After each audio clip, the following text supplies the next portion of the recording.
Ketika kebanyakan dari negeri ini terbiasa melakukan kezaliman, melakukan korupsi di mana-mana, lalu kita menginginkan pemimpin kita seorang yang seperti Abu Bakar dan Umar, jadilah Anda seperti Uthman dan Ali kalau menginginkan pemimpin seperti Abu Bakar dan Umar. Jangan gitu dong.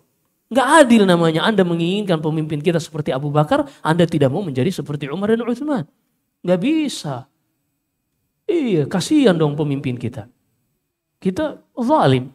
Hanya enak. Kita menginginkan istri kita taat. Wah, pokoknya istri kita itu semuanya nurut kepada kita. Tapi kita tidak memenuhi hak-hak istri juga. Nggak bisa. Kata Allah, walahunna mithlu ladzi alaihinna bil ma'ruf. Sebagaimana wanita, istri kalian memiliki kewajiban yang harus ia tunaikan, yang merupakan hak kalian wahai suami, demikian pula kalian wahai suami memiliki kewajiban yang harus kalian tunaikan untuk istri kalian. Nggak bisa hanya satu pihak. Rakyat dan pemimpin ini satu kesatuan. Kalau rakyatnya baik, insya Allah pemimpinnya baik. Maka kalau kita menginginkan pemimpin-pemimpin yang baik untuk negeri ini, Abu Bakar dan Umar memimpin kita di negeri ini, maka jadilah kita seperti Uthman dan Ali radhiyallahu anil jami'. Seperti itu prinsip, konsep dan rumus kehidupan. Ustadz membicarakan kepemimpinan seorang kepala negara karena kebijakan utang yang besar atau perilakunya, apakah termasuk ghibah? Apa kemaslahatan Anda berbicara tentang utang pemerintah? Apakah dengan Anda memprovokasi utang pemerintah kita ini sekian dan sekian akan mengubah kebijakan pemerintah? Iya. Dan apa tujuan pemerintah mengutang ini? Apakah untuk kepentingan pribadinya? Atau untuk membangun infrastruktur demi kemaslahatan rakyat di negeri ini? Iya. Kita harus selalu menilai sesuatu secara objektif. Dan saya nggak tahu apa yang digunakan. Tentunya bisa dipertanggungjawabkan. Maka sekarang pertanyaannya bagi kita seorang muslim. Apa maslahatnya dengan kita mengucapkan, memprovokasi kaum muslimin? Ada namanya takhbib. Ada namanya takhbib. Apa itu takhbib? Kata Rasulullah sallallahu alaihi wasallam, "Man khabbaba imra'atan 'ala zawjiha." Siapa saja yang mentakhbib seorang istri terhadap suaminya. Apa makna takhbib di sini? Yaitu memprovokasi seorang istri untuk cerai dari suaminya, untuk tidak taat pada suaminya. Hati-hati, ini dosa besar. Para ulama menyebutkan takhbib ini juga berlaku kepada rakyat terhadap pemerintahnya. Hati-hati membuat takhbib, membuat provokasi-provokasi terhadap masyarakat di negeri ini, di negeri kaum muslimin, untuk tidak taat kepada pemerintahnya. Hati-hati, ini dosa besar. Hati-hati, juga termasuk yang menanggung dosa besarnya, kebagian dari dosanya adalah orang yang meng-share, like, hingga tersebarnya informasi-informasi yang berisi provokasi agar seorang tidak taat kepada pemimpinnya. Bukan ciri ahli sunnah wal jamaah. Di dalam hadis Abdullah bin Zaid atau selainnya, Nabi SAW bersabda, "Khiyaru a'immatikum man tuhibbunahum wa yuhibbunakum wa tusalluna alaihim wa yusalluna alaikum." Pemimpin-pemimpin terbaik di tengah-tengah kalian adalah pemimpin-pemimpin yang kalian cintai mereka dan mereka cintai kalian. Kalian doakan kebaikan untuk mereka dan mereka doakan kebaikan untuk mereka. Lah ini kalian bikin provokasi agar masyarakat benci kepada mereka. Kemudian kalian menginginkan pemimpin terbaik. Bertentangan dengan syariat Allah. Perhatikan, kalian menginginkan pemimpin terbaik. Tapi kalian tidak menjalani sebab-sebabnya. Mungkin gak hasil itu dicapai tanpa sebab? Mustahil di dalam syariat Allah. Allah berfirman, wa atainahu min kulli syai'in sababa. Setiap tujuan dan hasil ini harus dilewati sebab-sebab dan prosesnya. Kita menginginkan pemimpin terbaik. Tapi kita tidak menjalani sebabnya. Ya gak mungkin. Tarjun najata walam tasluk masalikaha inna safinata la tajri ala liyabasi. Kata seorang penyair, engkau menginginkan kesuksesan, kebahagiaan, tapi tidak menjalani sebab-sebabnya, ketahuilah kapal itu tidak mungkin berjalan di atas daratan. Harus dipindah dulu ke laut untuk menjalani proses sebab akibat. Seorang yang menginginkan pemimpin yang baik, dia harus menjadi rakyat yang baik. Doakan mereka yang terbaik. Dan kita sudah bahas dalam kitab Aqidah Ahli Sunnah wal Jamaah, Syarhus Sunnah. Di antara prinsip Ahli Sunnah adalah mendoakan kebaikan bagi pemimpinnya.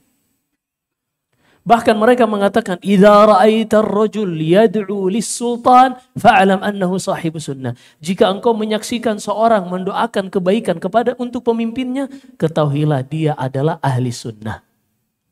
Dia yang berjalan di atas sunnah. Wa idza ra'aita ar-rajula yad'u 'ala as-sultan fa'lam annahu sahibu hawa. Jika engkau melihat seorang mendoakan keburukan kepada pemimpinnya, baik itu skala presiden, gubernur, wali kota atau di bawahnya, jika engkau melihat seorang mendoakan keburukan kepada pemimpinnya, ketahuilah dia pengikut hawa nafsu. Walaupun dia berpakaian yang paling sunnah, tapi kalau perilakunya seperti itu, dia sahibu hawa, kata Imam Al-Barbahari, dia pengikut hawa nafsu. Kita menginginkan pemimpin yang baik, tapi kita tidak menjadi rakyat yang baik. Gimana ceritanya? وَكَذَلِكَ نُوَلِّي بَعْضَ الظَّالِمِينَ بَعْضًا بِمَا كَانُوا يَكْسِبُونَ, kata Allah di dalam surat Al-An'am. Demikianlah kami jadikan orang zalim itu sebagai pemimpin terhadap rakyat yang zalim. Gak mungkin kalau rakyatnya zalim, Allah mendatangkan pemimpin kita dari planet Mars misalnya, kan enggak. Yang memimpin kita adalah yang lahir di negeri ini. Ketika kebanyakan dari negeri ini terbiasa melakukan kezaliman, melakukan korupsi di mana-mana, lalu kita menginginkan pemimpin kita seorang yang seperti Abu Bakar dan Umar, jadilah Anda seperti Utsman dan Ali kalau menginginkan pemimpin seperti Abu Bakar dan Umar. Jangan gitu dong. Nggak adil namanya. Anda menginginkan pemimpin kita seperti Abu Bakar, Anda tidak mau menjadi seperti Umar dan Utsman. Nggak bisa. Iya, kasihan dong pemimpin kita. Kita zalim. Hanya enak kita menginginkan istri kita taat. Wah, pokoknya istri kita itu semuanya nurut kepada kita. Tapi kita tidak memenuhi hak-hak istri juga. Nggak bisa. Kata Allah, walahunna mithlu ladzi alaihinna bil ma'ruf. Sebagaimana wanita, istri kalian memiliki kewajiban yang harus ia tunaikan, yang merupakan hak kalian wahai suami, demikian pula kalian wahai suami memiliki kewajiban yang harus kalian tunaikan untuk istri kalian. Nggak bisa hanya satu pihak. Rakyat dan pemimpin ini satu kesatuan. Kalau rakyatnya baik, insya Allah pemimpinnya baik. Maka kalau kita menginginkan pemimpin-pemimpin yang baik untuk negeri ini, Abu Bakar dan Umar memimpin kita di negeri ini, maka jadilah kita seperti Utsman dan Ali radhiyallahu anil jami'. Seperti itu prinsip, konsep dan rumus kehidupan. Zalim kita menginginkan pemimpin yang baik, tapi kita tidak menginginkan sebab-sebabnya. Iya. Akhirnya setiap orang memprovokasi pemimpin kita seperti itu, ternyata mereka juga melakukan ini semua untuk kemaslahatan masyarakat. Kasihan. Pemerintah harus menaikkan pajak misalnya untuk membangun infrastruktur, jalan-jalan gratis, listrik, tiang listrik semuanya. Kita nggak ada yang bayar tiang listrik. Kita pernah nggak kebayang? Terus ada yang tanya, Ustadz, boleh nggak Anda menghindar dari pajak? Ente nggak adil. Boleh nggak Ustadz Anda nggak bayar pajak kendaraan Anda? Udah 10 tahun mati Ustadz. Ente nggak adil. Pajaknya Anda nggak mau bayar, tapi hasilnya jalan raya Anda ingin menikmati. Ketika ada yang bikin tol, Anda komplain, kok bayar sih? Ya itu pakai dana swasta. Ini yang dana pemerintah nih. Yang hasil pajak untuk jalan kita nggak mau bayar pajak kendaraan. Ya udah ente jangan lewat di jalannya pemerintah kalau gitu. Kan Anda juga pasti komplain. Ayolah kita berbuat adil kepada pemerintah. Allah berfirman, ya ayyuhalladzina amanu kunu qawwamina bil qisti syuhada. Wahai orang-orang beriman, jadilah kalian manusia-manusia yang beradil. Wala yajrimannakum syana'anu qaumin ala alla ta'dilu. Janganlah kebencian kalian terhadap suatu kaum membuat kalian tidak bisa berbuat adil. Jangan. I'dilu huwa aqrabu littaqwa. Berbuat adillah. Itu lebih mendekatkan kalian kepada ketakwaan. Urusan utang mereka, kalau memang mereka gunakan untuk negara, untuk kemaslahatan kaum muslimin, ringan hisabnya di sisi Allah. Tapi kalau mereka gunakan untuk kebutuhan pribadi, kebutuhan partai dan kelompoknya, hisabnya di sisi Allah. Kita kebagian ribanya, kebagian dosanya. Apa juga untungnya? Antum bahas utang pemerintah nggak akan menambah antum, nggak akan menambah jumlah istri antum, jumlah harta antum, enggak. Lalu apa yang kita kejar? Kita termakan yang namanya black campaign.